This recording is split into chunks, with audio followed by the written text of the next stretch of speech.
أجمعين أما بعد പരിശുദ്ധ ഖുർആനിലെ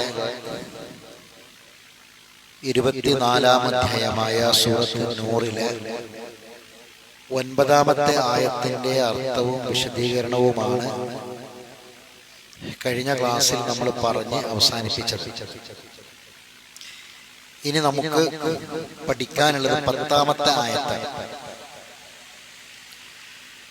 9-ാമത്തെ ആയത്തിൽ അല്ലാഹുവിന്റെ ഗളബിന്, അല്ലാഹുവിന്റെ കോപത്തിന് കാരണമാകുന്ന വിഷയങ്ങളെ കുറിച്ചാണ് നമ്മൾ പറഞ്ഞു വന്നത്.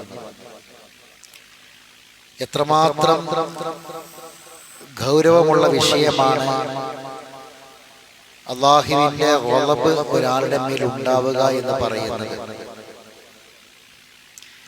ഇപ്പൊ ഖുർആനിലെ ചില ആയത്തുകളിലൂടെയാണ് നമ്മളത് പഠിച്ചത്. ഏതൊക്കെ ആളുകൾക്കാണ്, ഏതൊക്കെ സ്വഭാവക്കാർക്കാണ്, മനുഷ്യരുടെ കൂട്ടത്തിൽ ഏതൊക്കെ തരക്കാർക്കാണ് അല്ലാഹുവിന്റെ ഗളബ് ഉണ്ടാകുക എന്നതാണ് നമ്മൾ പഠിച്ചത്. അത് നമ്മളൊക്കെ നിസ്സാരമെന്ന് കരുതുന്ന ചില കാര്യങ്ങളിൽ വരെ ഗളബ് ഉണ്ടാകും. അതിന്റെ ഏറ്റവും ചുരുക്കം ഇതാണ്: അല്ലാഹുവിന്റെ റിള അഥവാ അല്ലാഹുവിന്റെ തൃപ്തി, അല്ലാഹുവിന്റെ റിള ലഭിക്കാത്ത, റിളയില്ലാത്ത എന്തൊക്കെ കാര്യങ്ങളുണ്ടോ ആ കാര്യങ്ങളിലെല്ലാം അല്ലാഹുവിന്റെ ഗളബിന് സാധ്യതയുണ്ട്. അതാണ് നബി സല്ലല്ലാഹു അലൈഹി വസല്ലമയുടെ തഹജ്ജുദ് നിസ്കാരത്തിലെ, രാത്രി നിസ്കാരത്തിലെ ഒരു പ്രാർത്ഥന നമ്മൾ പഠിച്ചപ്പോൾ ആ പ്രാർത്ഥനയുടെ തുടക്കം അല്ലാഹുമ്മ അഊദു ബിറിളാക മിൻ സഖതിക, അല്ലാഹുവേ നിന്റെ റിള മുഖേന നിന്റെ കോപത്തിൽ നിന്ന് ഞാൻ രക്ഷ ചോദിക്കുന്നു എന്ന് പ്രാർത്ഥിച്ചതായിട്ട് കാണാം. സുജൂദിലാണ് റസൂൽ അത് പ്രാർത്ഥിച്ചത് എന്ന് ആയിഷ റളിയല്ലാഹു തആല അൻഹ പറയുന്നുണ്ട്. നബിയെ ഞാൻ തപ്പി നോക്കിയപ്പോൾ നബിന്റെ കാൽപാദത്തിന്റെ വെള്ളയിൽ എന്റെ കൈ തട്ടി. നബി സുജൂദിലാണ്. അപ്പൊ ആ സുജൂദിൽ നബി പറഞ്ഞു എന്ന് പറഞ്ഞ നമ്മൾ പഠിച്ച പ്രാർത്ഥന. അപ്പൊ അല്ലാഹുവിന്റെ റിള നേടിയെടുക്കുക എന്നതാണ് അല്ലാഹുവിന്റെ കോപത്തിൽ നിന്ന് രക്ഷപ്പെടുവാനുള്ള ഏറ്റവും പ്രധാനപ്പെട്ട വഴി എന്ന് നമ്മൾ മനസ്സിലാക്കി വെക്കണം. മറ്റൊരു കാര്യം എന്താണെന്ന് ചോദിച്ചാൽ, അല്ലാഹുവിന്റെ കോപത്തിന് വിധേയരായവർ മഗ്ലൂബ്, അല്ലാഹുവിന്റെ കോപത്തിന് വിധേയമായവർക്കാണ് മഗ്ലൂബ് എന്ന് പറയുന്നത്. ആ മഗ്ലൂബിന്റെ കൂട്ടത്തിൽ ഞങ്ങളെ നീ ഉൾപ്പെടുത്തല്ല പടച്ചോനെ എന്ന് നമ്മൾ എന്നും 17 തവണ പ്രാർത്ഥിക്കണം. അല്ലാഹുവിനോട് നിർബന്ധമായും പ്രാർത്ഥിക്കണം. മഗ്ലൂബിന്റെ വിഭാഗത്തിൽ, മഗ്ലൂബിൽ ഞങ്ങളെ നീ ഉൾപ്പെടുത്തല്ല പടച്ചോനെ എന്നാണ് ആ പ്രാർത്ഥന. ഗൈറിൽ മഗ്ലൂബി അലൈഹിം. അപ്പം അല്ലാഹുവിന്റെ ഗളബ് എന്നത് വളരെ ഗൗരവമുള്ള വിഷയമാണ് എന്നാണ് കഴിഞ്ഞ ക്ലാസ്സിൽ നമ്മൾ പഠിച്ച് അവസാനിപ്പിച്ചത്. ഇനി അല്ലാഹുവിന്റെ ഗളബിൽ നിന്ന് ഒരാൾക്ക് രക്ഷ ലഭിക്കണമെങ്കിൽ അല്ലാഹുവിന്റെ ഫദ്ലും റഹ്മത്തും ആവശ്യമാണ്.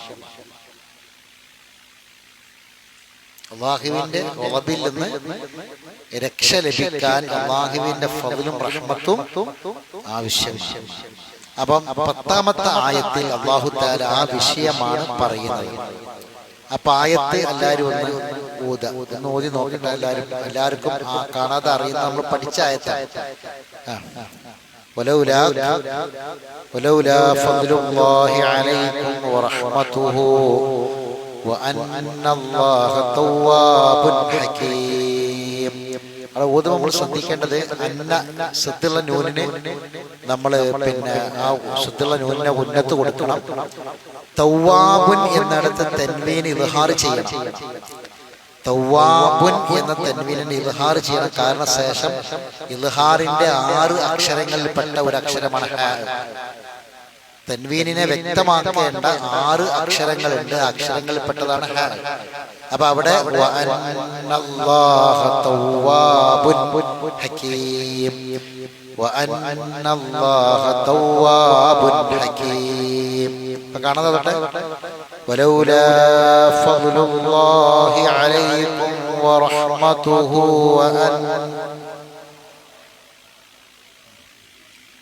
കാണാതെ വലൗലാ ഫദ്ലുല്ലാഹി അലൈക്കും വറഹ്മതുഹു വഅന്നല്ലാഹ തവ്വാബുൻ ഹകീം. ഒന്നുകൂടി. വലൗലാ ഫദ്ലുല്ലാഹി അലൈക്കും വറഹ്മതുഹു വഅന്നല്ലാഹ തവ്വാബുൻ ഹകീം. ഒന്നുകൂടി.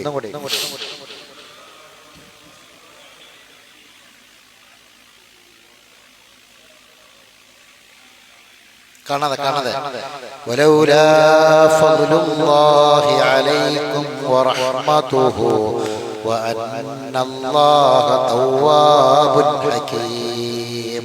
കാണാതെ തൊട്ട് വലൗലാ ഫദ്ലുല്ലാഹി അലൈക്കും വറഹ്മതുഹു വഅന്നല്ലാഹ തവ്വാബുൻ ഹകീം.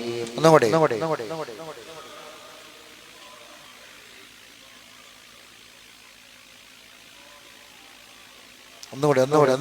കാണാതെ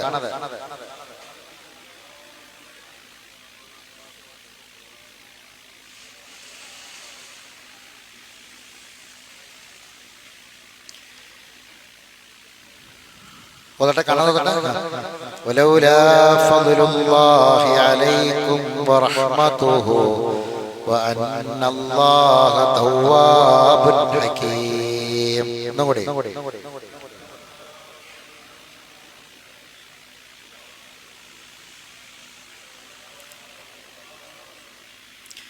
ആയത്ത് ഹൃദയത്തിൽ ഉണ്ടാവണം, കാണാതെ പഠിക്കണം, എന്നാലേ അർത്ഥം ഉണ്ടാവുള്ളൂ. എന്നിട്ട് പറയട്ടെ.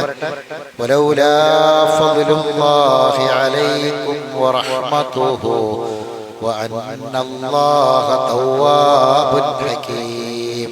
ഒന്നുകൂടി. വലൗലാ ഫദ്ലുല്ലാഹി അലൈക്കും വറഹ്മതുഹു വഅന്നല്ലാഹ തവ്വാബുൻ ഹകീം. ഓതട്ടെ.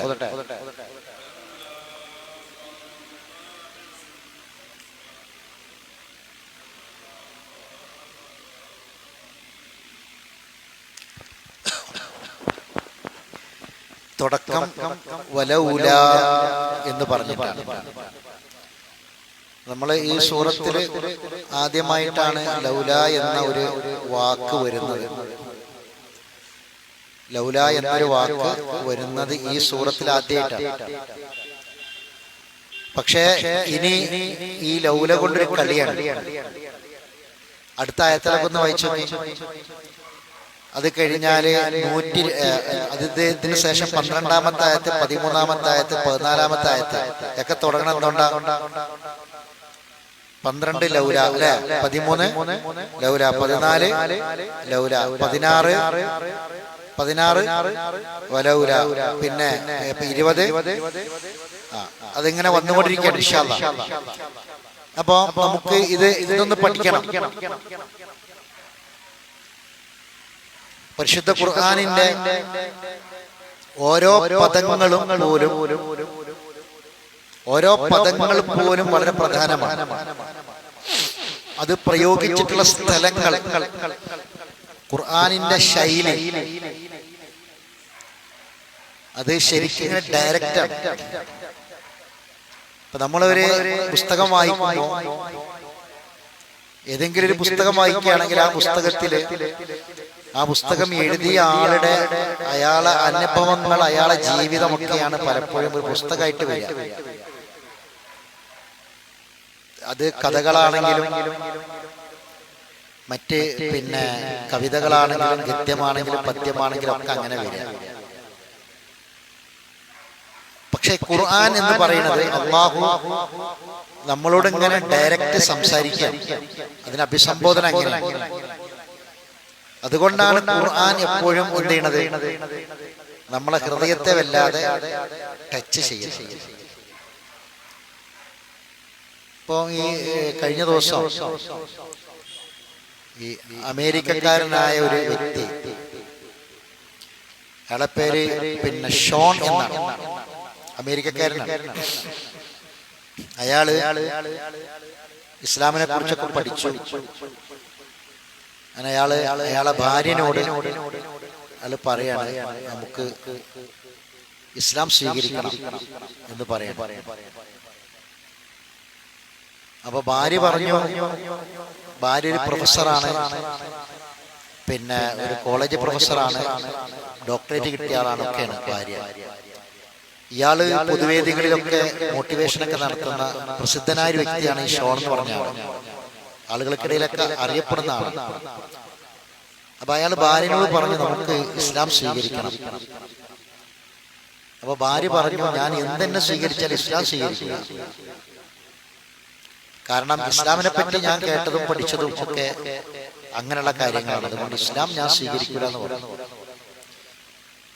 അപ്പൊ അദ്ദേഹം പറയണേ, ഞാൻ എന്റെ ജീവിതത്തിൽ ദാമ്പത്യത്തെ ബാധിക്കും എന്നതുകൊണ്ട് തന്നെ ഞാൻ പിന്നീട് അത് അവളെ നിർബന്ധിക്കുക അല്ലെങ്കിൽ ആവർത്തിച്ച് പറയൊന്നും ചെയ്തില്ല. അങ്ങനെ കുറച്ച് പിന്നെ ദിവസങ്ങൾ കഴിഞ്ഞു. ഞാനൊരു യാത്ര പോവാ, ഞാനൊരു യാത്ര പുറപ്പെടും. അപ്പൊ എന്റെ സുഹൃത്ത് എനിക്ക് വായിക്കാൻ വേണ്ടി തന്ന ഖുർആനിന്റെ പരിഭാഷ, കുറച്ചധികം പുസ്തകങ്ങളുണ്ട്, ഞാൻ പറയാം. അപ്പൊ അതെന്റെ സൂട്ട് കേസിലായിരുന്നു ഉണ്ടായിരുന്നത്. അപ്പൊ ഞാനത് അതിൽ നിന്ന് ചതഞ്ഞ് കേട് വരുമെന്ന് വിചാരിച്ച് അതെടുത്ത് എന്റെ അലമാരയിൽ വെച്ചു. അലമാരയിൽ വെച്ചിട്ടാണ് ഞാൻ യാത്ര പോയത്. കാരണം ഞാൻ യാത്ര കഴിഞ്ഞ് തിരിച്ചു വന്ന് അങ്ങനെ അന്ന് രാത്രി ഭക്ഷണം കഴിച്ച് ഞാൻ പെട്ടെന്ന് ഉറങ്ങാൻ വേണ്ടി കിടന്നു. ഞാൻ ആ യാത്രാക്ഷീണം കൊണ്ട് 12 മണിക്കൂർ ഞാൻ തുടർച്ചയായിട്ട് ഉറങ്ങിയാണ് പറയാം. അങ്ങനെ ഞാൻ ഉറങ്ങി എഴുന്നേറ്റപ്പോ എന്റെ ഭാര്യ എന്നോട് പറഞ്ഞു, നമുക്ക് ഇസ്ലാം സ്വീകരിക്കാം. അപ്പൊ ഞാൻ അത്ഭുതപ്പെട്ടു. പെട്ടെന്ന് ഇവൾക്ക് അതിന് എന്ത് മാറ്റമാണ്, എന്ത് പരിവർത്തനമാണ് ഉണ്ടായത് എന്ന് ഞാൻ അത്ഭുതപ്പെട്ടു. അങ്ങനെ ഞാൻ അവളോട് ചോദിച്ചു, എന്താണ്? അപ്പോൾ പറഞ്ഞു, ഞാന് നിങ്ങളെ അലമാരയിൽ എടുത്തു വെച്ച ഈ ഗ്രന്ഥം ഖുർആൻ ഞാൻ വായിച്ചു.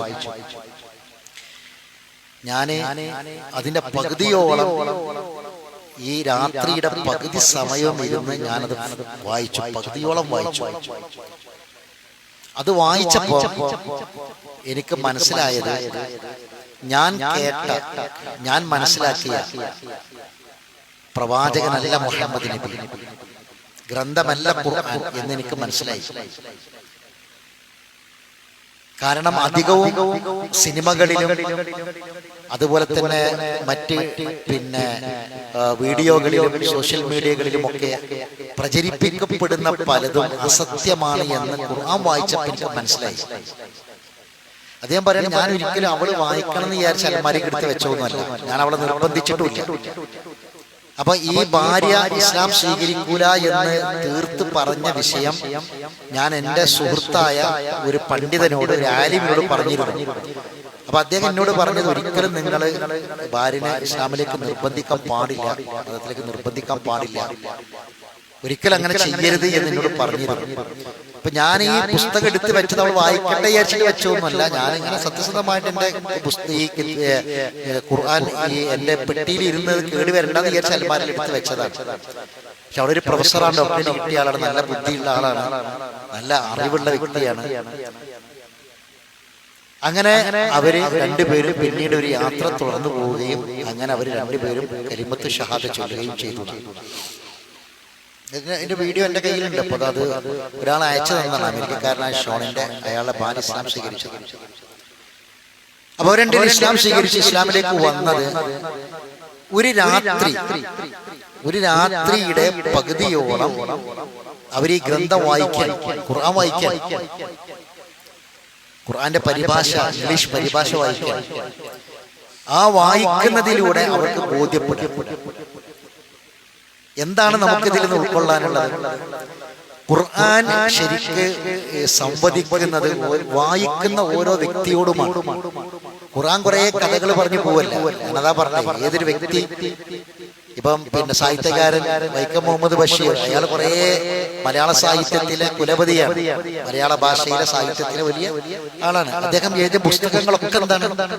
അദ്ദേഹത്തിന്റെ ജീവിതവും അദ്ദേഹത്തിന്റെ യാത്രയും അദ്ദേഹത്തിന്റെ അനുഭവങ്ങളും അദ്ദേഹത്തിന്റെ വീടും വീട്ടിലെ കഥകളും നാട്ടിലെ കഥകളും അദ്ദേഹം നേരിട്ട് ബന്ധപ്പെട്ട ആളുകളുടെ അവരൊക്കെ കഥാപാത്രങ്ങളാക്കിയിട്ടാണ് അദ്ദേഹത്തിന്റെ ഒക്കെ സാഹിത്യം ഉള്ളത്. ഒരാളെ അതിങ്ങനെ കഥ പറഞ്ഞു പോകും. അതേ സമയത്ത് ഖുർആന്റെ പ്രത്യേകത എന്ന് പറഞ്ഞാൽ നമ്മൾ ഖുർആൻ വായിക്കുമ്പോൾ അത് ഖുർആൻ എന്നോട് പറയണം, നിങ്ങൾ വായിക്കുന്നവരോട് പറയണം. ഓരോരുത്തരോടുമാണ് ഖുർആന്റെ അഭിസംബോധന ഉള്ളത്, ഖുർആന്റെ പ്രത്യേകത. ഞാനിത് പറഞ്ഞത് ലൗല എന്ന പദം നമ്മൾ ഈ വായിക്കാൻ പോകുന്ന ലൗല, ഇനിയും അടുത്ത ആയത്തുകളിലൊക്കെ ഈ പദം ഇങ്ങനെ ആവർത്തിച്ചു വരിക. ഈ ലൗല എന്നത് ചോദ്യമാണ്. ഈ ഇത് വായിക്കുന്ന ഖുർആൻ വായിക്കുന്ന ഓരോരുത്തരോടുമുള്ള ചോദ്യം. ഞാൻ വായിക്കും എന്നോടുള്ള ചോദ്യമാണ്, നിങ്ങൾ വായിക്കും നിങ്ങളോടുള്ള ചോദ്യം. എന്താണ് ആ ചോദ്യം? വലൗല, ആ വാവ് വലൗല എന്നല്ല, വാവ് വേറെ. ആ വാവ് തൊട്ട് മുന്നിൽ പറഞ്ഞ വിഷയം ഉണ്ടല്ലോ. ഇപ്പൊ നമ്മൾ പറഞ്ഞു വരുന്നൊരു വിഷയമാണ്. നമ്മള് പിന്നെ 4-ാമത്തെ ആയത്ത് മുതൽ പിന്നെ വല്ലദീന കണ്ട, പിന്നെ 6 വല്ലദീന, പിന്നെ 7 വൽ ഖാമിസത, 8 വയദ്റഉ കണ്ടില്ലേ, 9 വൽ ഖാമിസത. അവിടൊക്കെ വാവ് കൊണ്ട് തുടങ്ങിയത് അല്ലേ? അതൊരു സബ്ജക്റ്റാണ്, ഒരു വിഷയമാണ്. എന്താണ് ആ സബ്ജക്ട്? എന്തായിരുന്നു ആ വിഷയം? എന്തായിരുന്നു?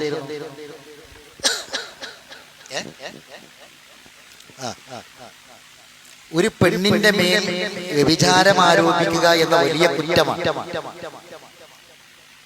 അങ്ങനെ ഒരു കുറ്റം ഇസ്ലാമിക കോടതിയിൽ എത്തിയാൽ ഇസ്ലാമിക കോടതി എങ്ങനെയാണ് വിധി പറയുന്നത്? അതാണ് നമ്മൾ വായിച്ചത്. അവിടെ ആരോപണ വിധേയമാകുന്നത് ഭാര്യക്കെതിരിൽ ഭർത്താവാണെങ്കിൽ, പൊതുവെ ഒരു പെണ്ണിനെ കുറിച്ച് വ്യഭിചാരം ആരോപിക്കുക എന്നുള്ള വിഷയം പറഞ്ഞു. പിന്നീട് ഈ ആരോപണ വിധേയമാകുന്നത് ഒരു ഭാര്യയാണെങ്കിൽ, ആരോപിക്കുന്നവൻ ഭർത്താവാണെങ്കിൽ നിയമം മാറും, വിധി മാറും. ആ വിധിയെ കുറിച്ചാണ് ഇതുവരെ പറഞ്ഞു വന്നത്. അത് നമ്മൾ പഠിച്ചു മനസ്സിലാക്കി. ഇനിയിപ്പോ ഒരു ഇസ്ലാമിക ഭരണകൂടത്തിലൊക്കെ നമ്മൾ പോയ സൗദി അറേബ്യയിലൊക്കെ ഒരു ജഡ്ജി വരെ വിധി പറയാം. കാരണം അവിടെ വിധി പറഞ്ഞ ഗ്രന്ഥം ഏതാണ്? ഖുർആനാണ്. എന്താണ് ഒരു കേസ് വന്നാൽ എങ്ങനെ വിധി പറയണം എന്ന് ഈ ഗ്രന്ഥത്തിലുണ്ട്. ശരി, നമ്മൾ ഈ വിഷയം പഠിച്ചപ്പോ എന്താ ഉണ്ടായത്? അതാണ് ഈ ആയത്ത്, ഈ വാവ ഒടുക്ക വരേണ്ടത്. ശ്രദ്ധിച്ച് കേൾക്കണം. ഉംറയുടെ മുനാലിശ്ശേരി കർത്തത്തിൽ തന്നെയായിരുന്നു. എന്നിട്ട് ഖുർആൻ മുടങ്ങേണ്ട പോകുന്നത് സംസാരിക്കാൻ ബുദ്ധിമുട്ട്. ഈ വാവ് നമ്മൾ മനസ്സിലാക്കേണ്ടത്, ഈ ഇത്രയും കാര്യങ്ങൾ നമ്മൾ പഠിച്ചപ്പോൾ ഈ അങ്ങനെ ആരോപിക്കുന്നു, പിന്നെ ഒരു പെണ്ണ് ഒരു വ്യഭിചാരാരോപണത്തിന് വിധേയമായ ഒരു പെണ്ണിന്റെ മനസ്സറിയിച്ചു, ഒരു പെണ്ണ് ചെയ്യാത്തൊരു തെറ്റ്, ആ ചെയ്യാത്ത തെറ്റിന്റെ പേരിൽ ആരോപണ വിധേയമായി ആ പെണ്ണ് വീട്ടിൽ നിന്ന് പോകേണ്ടി വരും, തൊലാക്ക് സംഭവിക്കും. നാട്ടുകാർക്കിടയിൽ ആ പെണ്ണ് മാനം കെട്ടവളായി ജീവിക്കേണ്ടി വരും. ആ പെണ്ണിന് പിന്നീട് ഒരു വിവാഹബന്ധം ഉണ്ടാവണമെന്നില്ല, ആലോചനകളൊക്കെ മുടങ്ങി പോകാം. വളരെ ഗൗരവമുള്ളൊരു കാര്യമാണ്, നിസ്സാര കാര്യമല്ല. അത് ആ ഒരു പെണ്ണിനെ മാത്രമല്ല ബാധിക്കുക, അതൊരു കുടുംബത്തെ ബാധിക്കും. ആ പെണ്ണിന്റെ മാതാപിതാക്കളെ ബാധിക്കും, ആ പെണ്ണിന്റെ അനുജത്തിമാരെ ബാധിക്കും, ആ പെണ്ണിന്റെ സഹോദരിമാരെ ബാധിക്കും, സഹോദരന്മാരെ ബാധിക്കും. അവരുടെ അനുജത്തിമാർക്ക് സഹോദരിമാർക്ക് വരെ വരുന്ന വിവാഹങ്ങൾ മുടക്കപ്പെടും, തടയപ്പെടും. ഒരു കുടുംബം തന്നെ പുറത്തേക്ക് ഇറങ്ങാൻ പറ്റാത്ത വിധം മാനം കെടും. അപ്പൊ വളരെ കരുതലോടെ ആയിരിക്കണം ഇടപെടേണ്ടത് എന്നുള്ളതാണ്. വെറുതെ ഒന്നും പറയാൻ പാടില്ല. വ്യക്തമായ 4 സാക്ഷികൾ, അതാണ് ആ ആയത്ത് നമ്മൾ പഠിച്ചത്. ആ സാക്ഷികൾ 3 സാക്ഷിയാണെങ്കിൽ പോലും പറയാൻ പാടില്ല. മനസ്സിലായില്ലേ? 4 സാക്ഷികളില്ല എങ്കിൽ ഒരു പക്ഷെ നടന്ന കാര്യമായിരിക്കും, എന്നാലും പറയാൻ പാടില്ല. നടന്ന കാര്യമാണെങ്കിൽ പോലും പറയാൻ പാടില്ല. ഇസ്ലാമിക കോടതിയിൽ ഇയാൾക്ക് 4 സാക്ഷിനെ കിട്ടിയില്ല എങ്കിൽ അയാൾ ശിക്ഷിക്കപ്പെടും. അതാണ് 80 അടി നമ്മൾ വായിച്ചത്. ഭാര്യാഭർത്താക്കന്മാര് തമ്മിലുള്ള ആരോപണമാണെങ്കിൽ സഹോദരങ്ങളെ, ഇങ്ങനെ ഈ പ്രശ്നം ഖുർആനിൽ അല്ലാഹു പറഞ്ഞു അല്ലെ, സൂറത്തുൽ നൂറിൽ അല്ലാഹു പറഞ്ഞു. എന്തുകൊണ്ടാണ് അല്ലാഹു ഈ കാര്യം പറഞ്ഞത്? ഇത് വളരെ ഗൗരവമുള്ള വിഷയമാണ്. ഒരുപാട് ആൾക്കാർ നമുക്കറിയാം, ഒരുപാട് കുടുംബങ്ങളെ അറിയാം. ഇങ്ങനെ തകർന്നു പോയ കുടുംബങ്ങൾ ധാരാളമുണ്ട്. എങ്കിൽ അള്ളാന്റെ റഹ്മത്തും അള്ളാന്റെ ഫദ്ലുമാണ് സഹോദരങ്ങളെ. നമ്മളൊക്കെ നമ്മളെ വീട്ടിൽ, നമ്മളെ കുടുംബത്തില് ഇങ്ങനത്തെ പ്രശ്നം ഇന്നേ വരെ ഉണ്ടായിട്ടില്ല എന്ന് വിചാരിക്കാം. നമ്മളെ വീട്ടിലുണ്ടായിട്ടില്ല, നമ്മളെ കുടുംബത്തിലുണ്ടായിട്ടില്ല. നമുക്ക് ഇങ്ങനെ ഒരു അവസ്ഥ ഉണ്ടാകേണ്ടി വന്നിട്ടില്ല. അള്ളാന്റെ ഫദ്ലും അള്ളാന്റെ റഹ്മത്തും, അള്ളാന്റെ ഫദ്ലും അള്ളാന്റെ റഹ്മത്തും. നമ്മൾ ജീവിച്ചുകൊണ്ടിരിക്കുന്നത് അള്ളാന്റെ ഫദ്ലിലും അള്ളാന്റെ റഹ്മത്തിലുമാണ്. അപ്പൊ അള്ളാഹ് ചോദിക്കുന്നത് ലൗല, ആ വാവ് മുകളിലേക്കുള്ള ആയത്തിലേക്ക് മാറ്റാം. ലൗല എന്ന് പറഞ്ഞാൽ എങ്കിൽ ആകുമായിരുന്നു എന്നാണ്. ലൗല എന്ന് പറഞ്ഞാൽ എങ്കിൽ ആകുമായിരുന്നു എന്നാണ് ആ വാക്കിന്റെ അർത്ഥം. ലൗല അത് പല രൂപത്തിലും വരും. ലൗല എന്നുള്ള ഒരു ഒറ്റക്ക് ഒരുമിച്ച് വരും, അതുപോലെ തന്നെ ഒരു പദത്തിന്റെ ഇടയിലും വരും. ലൗ എന്ന വാക്ക് ആദ്യം വന്നിട്ടില്ല എന്നുള്ളത് പിന്നീട് വരും, അങ്ങനെ വരും. 2 രൂപത്തിലും വരും. ലൗല എങ്കിൽ ആകുമായിരുന്നു. ശരി, ഖുർആനിൽ നോക്കി. വലൗലാ ഫദ്ലുല്ലാഹി അലൈക്കും, നിങ്ങൾക്കുമിൽ, അലൈക്കും എന്ന് പറഞ്ഞാൽ നിങ്ങൾക്കുമിൽ, അലാ എന്ന് പറഞ്ഞാൽ മേൽ, കും എന്ന് പറഞ്ഞാൽ നിങ്ങൾ, അലാ പ്ലസ് കും, അതാണ് അലൈക്കും, നിങ്ങൾക്കുമിൽ. വലൗലാ ഫദ്ലുല്ലാഹി, അല്ലാഹുവിന്റെ ഫദ്ൽ, അല്ലാഹുവിന്റെ ഔദാര്യം, അല്ലാഹുവിന്റെ ഔദാര്യം. ഫദ്ൽ പറഞ്ഞാൽ ഔദാര്യം, അനുഗ്രഹം, അതൊക്കെയാണ് ഫദ്ൽ. വലൗലാ ഫദ്ലുല്ലാഹി, അല്ലാഹുവിന്റെ ഫദ്ൽ ഇല്ലായിരുന്നുവെങ്കിൽ, എങ്ങനെ? അല്ലാഹുവിന്റെ ഫദ്ൽ ഇല്ലായിരുന്നുവെങ്കിൽ എന്താകുമായിരുന്നു? മനസ്സിലായില്ലേ? അള്ളാന്റെ ഫദ്ൽ ഇല്ലായിരുന്നുവെങ്കിൽ എന്താകുമായിരുന്നു? 2 അർത്ഥമുണ്ട്. ഒന്ന്, ഇങ്ങനെയുള്ള സംഗതി ഇല്ലാഞ്ഞിട്ടൊന്നുമല്ല, ഉണ്ടായിട്ടും പടച്ചോൻ മറച്ചു വെച്ചിട്ടുണ്ട് പലതും. പല ആൾക്കാരും ഇന്ന് ലോകത്ത് ലൈംഗികമായ വിഷയത്തിൽ തകരാറുള്ളവരാണ് ഭൂരിപക്ഷം ആളുകൾ. 90%. 10% അള്ളാന്റെ കാവലുണ്ട്.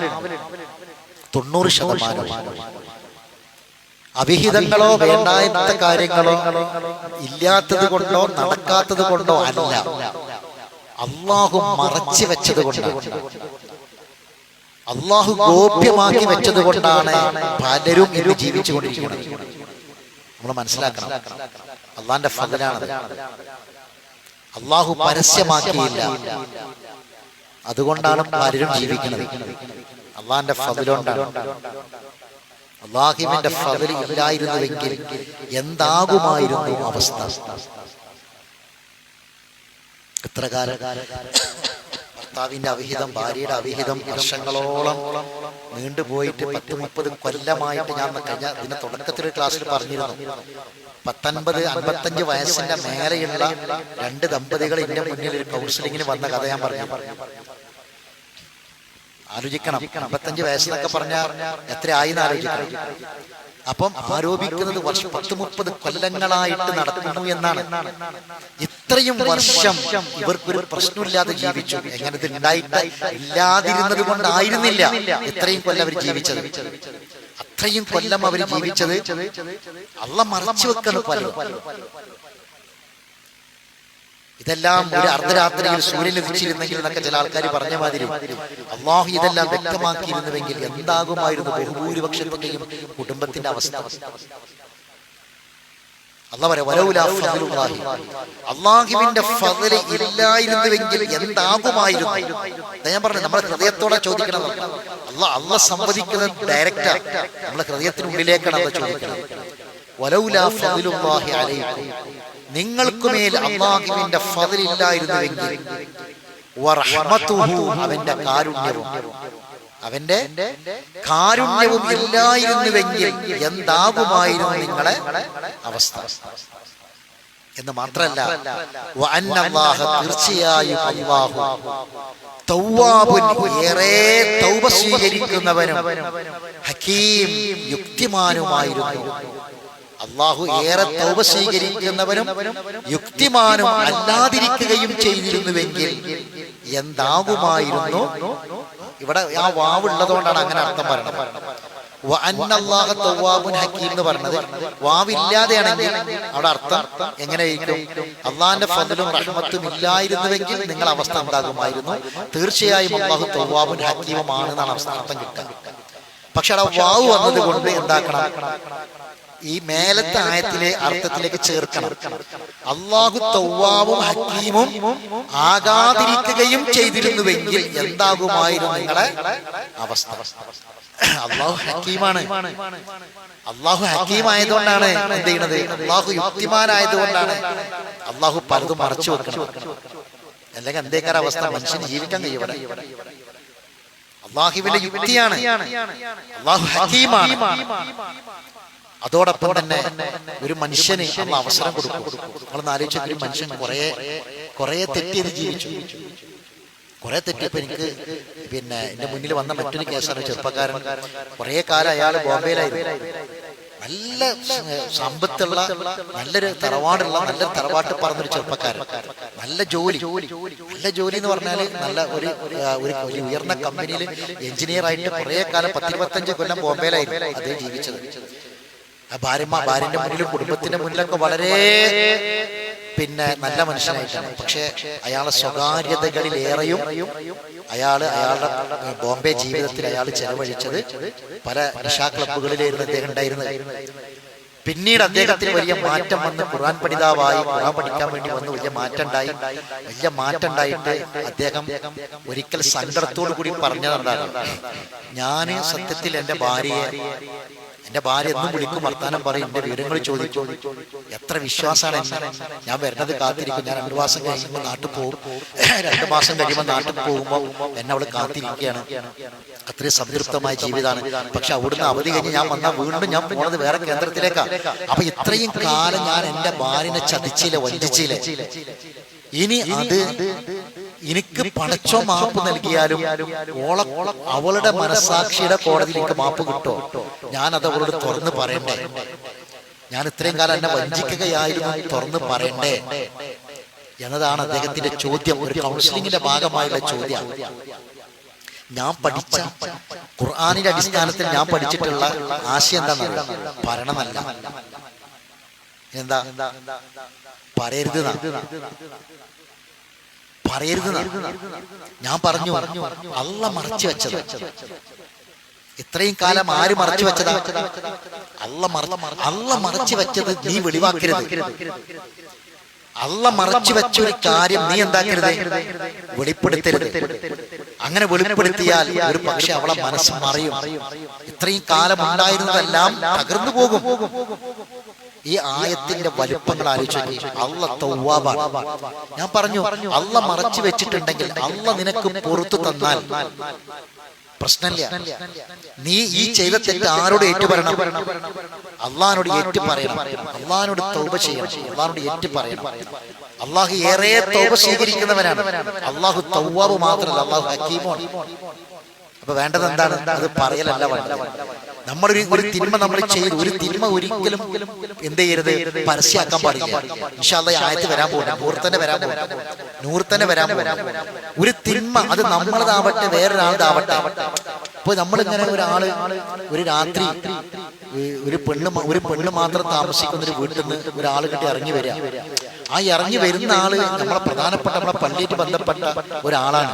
നമ്മൾ രാത്രി കണ്ടു, അയാൾക്ക് അവിടെ പോകേണ്ട ഒരു ആവശ്യമില്ല. ഒറ്റക്കാണ്, രാത്രി പാതിരാക്കായിട്ട് ഇറങ്ങി വരികയാണ്. നമ്മൾ ട്രെയിൻ ഇറങ്ങി പോകുന്ന സമയത്ത് പെട്ടെന്ന് അയാളെ കണ്ടതാ, അല്ലെ ഇറങ്ങി വരണേ കണ്ടു. നമുക്ക് നമ്മളെ മനസ്സിലേക്ക് വന്നത് ഒരു ഫാഹിഷത്താണ്, ഒരു തിന്മക്ക് വേണ്ടി പോയതാണ്.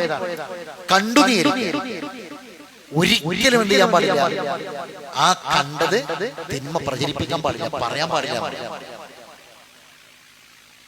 സ്വകാര്യമായി അയാളെ വിളിച്ച് സ്വകാര്യമായി അയാളെ ഉപദേശിക്കുകയും, അയാൾ ഇപ്പോൾ ഒരു പള്ളിയിലെ ഇമാമ മറ്റൊക്കെ ആണെങ്കിൽ അയാൾ ആ സ്ഥാനത്ത് നീക്കി അയാളെ ഒഴിവാക്കി പിന്നെ ആ കാര്യങ്ങൾ ചെയ്തിട്ട് ഒരാൾ പോലും അറിയാതെ, മറ്റൊരാൾ പോലും അറിയാതെ ചെയ്യേണ്ട വിഷയമാണ്.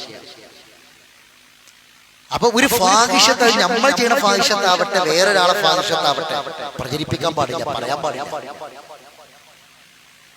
അള്ളാഹു മറച്ചു വെക്കുന്ന ഒന്നും നമ്മൾ എന്ത് ചെയ്യാൻ പാടില്ല, വെളിപ്പെടുത്താൻ പാടില്ല. എന്തിന്റെ കാരണം എന്നറിയോ?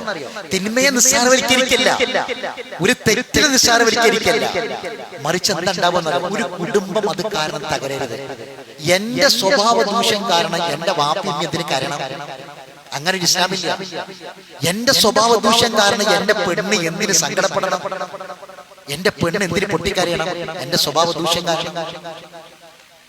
അവിടെയാണ് അല്ലാഹു ഹക്കീമ എന്ന് പറഞ്ഞത് മനസ്സിലാവുണ്ടോ? ഒരു വ്യക്തി ചെയ്യുന്ന തെറ്റ് ഒരു സമൂഹത്തെ, ഒരു കുടുംബത്തെ ബാധിച്ചു പോകും. അത് അയാളിൽ ഒതുങ്ങണം, അത് പ്രചരിപ്പിക്കരുത്, അത് പരസ്യപ്പെടുത്താൻ പാടില്ല. ഈ ഒരു ആശയമാണ് അല്ലാഹു ഈ ആയത്തിൽ പറഞ്ഞത്, വലൗലാ ഫദ്ലുല്ലാഹി അലൈക്കും വറഹ്മതുഹു വഅന്നല്ലാഹ തവ്വാബുൻ ഹകീം. അർത്ഥം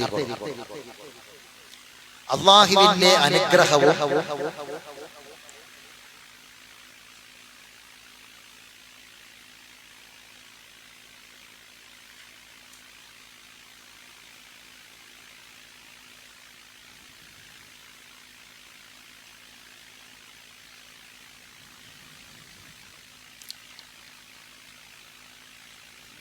കാരുണ്യവും നിങ്ങളുടെ മേൽ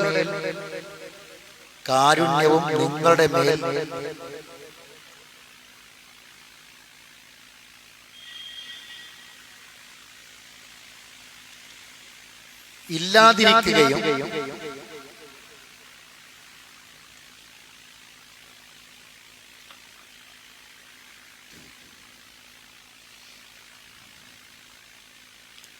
അല്ലാഹു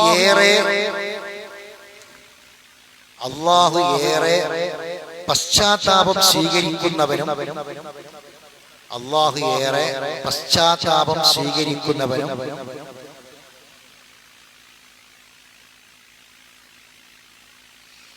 യുക്തിമാനും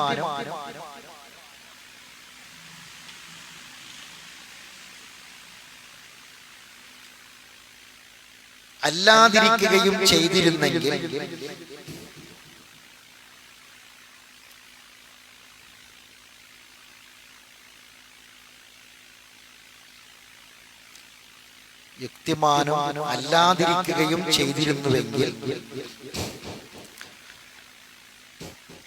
നിങ്ങളുടെ സ്ഥിതി എന്താകുമായിരുന്നു? അത് ബ്രാക്കറ്റ് കൊടുക്കുക. നിങ്ങളുടെ സ്ഥിതി എന്താകുമായിരുന്നു? അത് ബ്രാക്കറ്റിൽ കൊടുക്കട്ടെ. നിങ്ങളുടെ സ്ഥിതി എന്താകുമായിരുന്നു?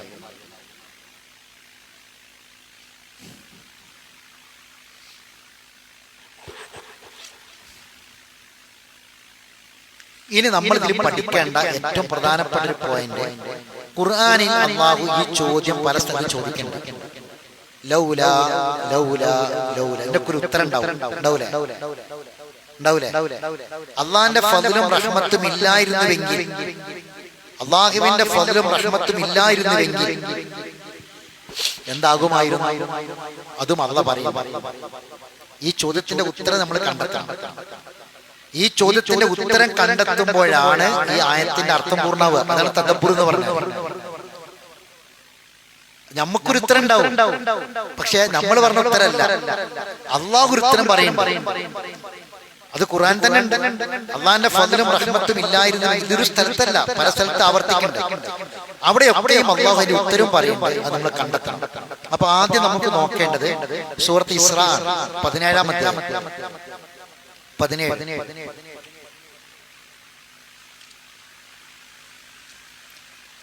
അൽ കഹ്ഫിന്റെ നേരെ മേലുള്ള സൂറത്ത്,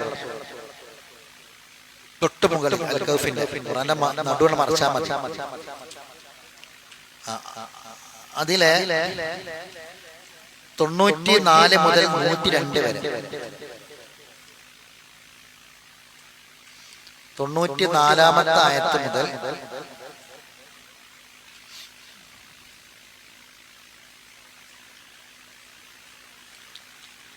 102ാമത്തെ ആയത്ത് വരെ.